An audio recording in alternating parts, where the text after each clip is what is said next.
Assalamu alaikum wa rahmatullah. On poursuit avec nos exercices de mathématiques, les mathématiques des Olympiades. On reste toujours dans le premier chapitre, le principe des tiroirs. On est arrivé à la vidéo numéro 5 et à l'exercice numéro 4 que j'ai proposé la dernière fois. Donc je vais vous lire l'énoncé. Étant donné n supérieur ou égal à 2 en entier, et A1, A2 jusqu'à AN des entiers, pas forcément distincts, montrer qu'il existe une partie non vide grand I de l'ensemble N2 jusqu'à N, pour laquelle le nombre entier somme de AI, I dans I, est un multiple de N. Donc plus simplement, montrer qu'il existe des entiers parmi ces entiers choisis, A1, A2 jusqu'à AN, montrer qu'il existe quelques entiers parmi les entiers choisis, dont la somme est un multiple de N. Bien sûr, il faudrait que l'ensemble grand I soit non vide parce que la somme sur un ensemble vide est nulle, est égale à 0. Et 0 est un multiple de n'importe quel entier n. Donc on évite ce cas trivial. Donc on vous demande de montrer qu'il existe quelques entiers, donc un nombre non nul d'entiers parmi les entiers choisis, tel que la somme soit un multiple de n. Alors je passe à donner la solution. Donc, considérons, l'idée donc est la suivante.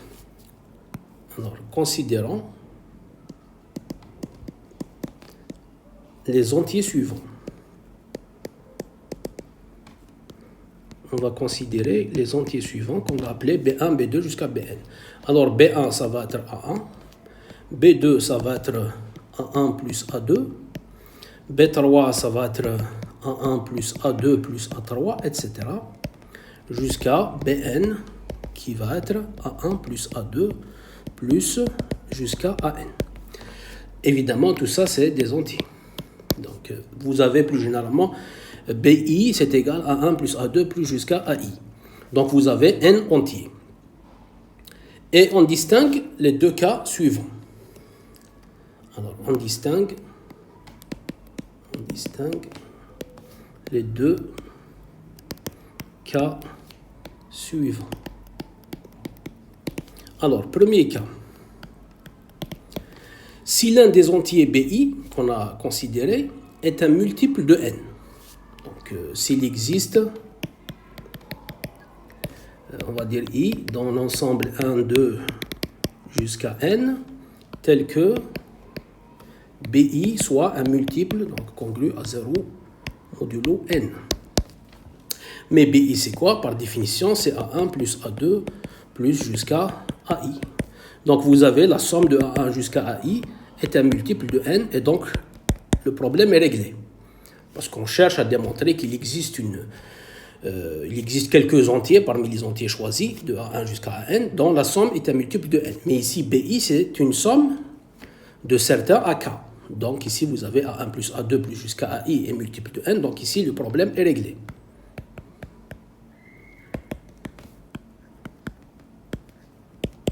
Bon, il reste donc le deuxième cas, donc le cas non trivial. Deuxième cas ou second cas. Le contraire, alors le contraire, si aucun des BI n'est multiple de n. Donc si aucun des entiers, donc BI, I allant de 1 à n, n'est multiple de n. C'est le cas non trivial. Alors, dans ce cas-là, je vais prendre les classes de ces entiers modulo n. Alors, donc, qu'est-ce qu'on peut dire sur ces classes? Donc, je vais mettre une barre pour dire que c'est une classe modulo n. Donc, on va prendre B1 bar, B2 bar, etc. Bn bar. D'après notre supposition, aucun des BI n'est multiple de n, c'est-à-dire aucune classe n'est nulle. Toutes ces classes-là, aucune classe n'est nulle dans Z sur NZ. Donc en fait ici, ça appartient, ou bien c'est inclus dans Z sur NZ, ça c'est évident, mais moins la classe de 0. Mais Z sur NZ moins la classe de 0, c'est l'ensemble des classes. Donc vous avez classe de 1, classe de 2, jusqu'à classe de n moins 1. Des classes modulo n. Et là donc, maintenant, on peut appliquer le principe du tiroir parce que vous avez n classes ici, donc classe de B1, classe de B2, classe jusqu'à classe de Bn. Ces n classes-là sont contenues dans un ensemble à n-1 éléments, qui est cet ensemble-là des classes, donc classe de 1, classe de 2 jusqu'à classe de n-1. Donc ici, je peux appliquer le principe du tiroir. Donc d'après le principe du tiroir, il y a forcément deux classes qui sont identiques. Donc, d'après le principe du tiroir,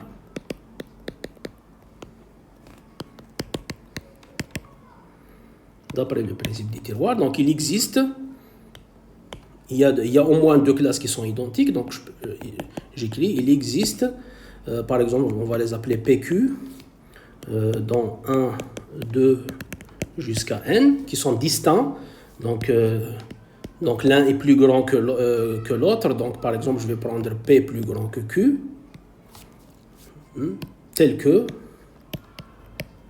classe de BI, classe de BP est égale à classe de BQ, bien sûr c'est des classes modulo n. C'est-à-dire, comment on peut écrire ça en utilisant les congruences, BP moins BQ congrue à 0 modulo n. Ou bien on va dire donc classe de BP moins BQ est nulle. C'est la même chose, ça revient au même. Mais essayons de voir maintenant BP moins BQ. Qu'est-ce que ça donne?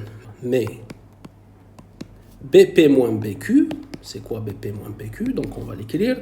C'est A1 plus A2 plus jusqu'à AP moins A1 plus A2 plus jusqu'à AQ.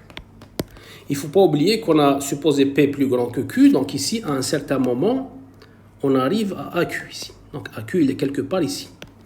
Ce qui fait qu'on va simplifier tout ça jusqu'ici. Et là, ça va se simplifier.